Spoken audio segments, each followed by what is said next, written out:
ئەمن لە خزمەت بەڕێستان بەو ئاەتە پیرۆزەی قورئان دەست پێ ئەەکەم کە خوای گەورە ئەفەرمید یا ئەیها الذین آمنوا اتقوا الله وكونوا مع الصادقين. ئەو کەلیمە زۆر پیرۆزە بەڕاستی، زۆر جوانە، زۆر ڕاستە، زۆر دروستە. ئەو ڕۆ بەڕێزان هەموو لایەکمان لە بازار شت دەبیستین، زۆری تیجارەت و معاملات دەبیستین و دوور لە بەڕێستان درۆ و کلاوات و فرت و فێڵی زۆر زۆر لە ناو بازار و تیجارەت و شت هەیە.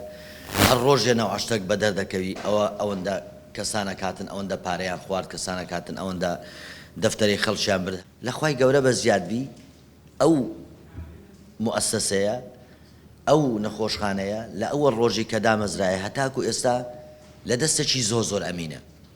بەڕاستی لە دەستێکی ئەمینە. من ئەو شاهدیەی دەدەم کە لە ئەوەل دیناری ئەو خەستەخانەیە هەتا نیهایەتی دیارە بەرەو چێ دەچی کوس تەرەف دەکرێت لە بۆ چ تەرەف دەکرێت.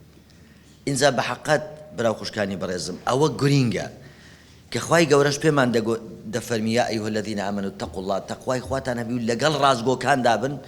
میهرەبانی جێگای ڕاستیە. میهرەبانی لە ئەوە ڕۆژەوە کە دامەزرایە هەتا ئەو ڕۆژەی ئێستا کە ئەوە لەوانەیە زیاتریش بی، ئەمن دەڵێم 2 ساڵ، ئەگەر زیاترە هەندێک کەمترە، بەس ئەو 2 ساڵی کە ئەمن زۆر بەباشی بە وردی ئاگام لێیە لە دەستێکی زۆر زۆر ئەمیندایە، خزمەتێکی زۆر باش پێشکەش دەکا و ئەو خاڵەش لێرە ڕوون بکەمەوە باشە. لەوانەیە میهرەبانیش وەکو هەر پرۆژەکی ئینسانی و بەشەری کەم و کورتی تێدایە، نەواقیسی تێدایە. چونکە پێغەمبەری خوا کە دەفەرمێ صلی الله علیه وسلم کل بەنی ئادەمە خەتا، هەموو مرۆڤێک غەڵەت دەکا.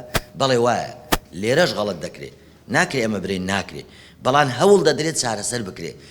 یەک خاڵ زۆر گرینگە، کاتێک ئەو غەڵەتە بە ئەن قەست ناکرێت، بە مەبەستێکی دیاریکراو ناکرێت، ئەوە زۆر زۆر میمە براو خوشکانی بەڕێزم.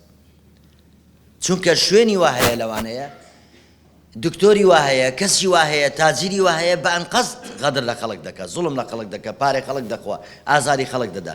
لێرە ئەو شتانە نییە بەڕاستی. ئەگەر شتێکیش بکرێت هەڵەیە و هەڵەش دەبی چارەسەر بکرێ و بەردەوامیش ستافی بەڕێوەبردننی میهرەبانی لە چارەسەری ئەو زۆرە شتانەدانە. ئەوانە هەمووی جێگای ئومێدە. میهرەبانی، دڵسۆزی و لێزانی.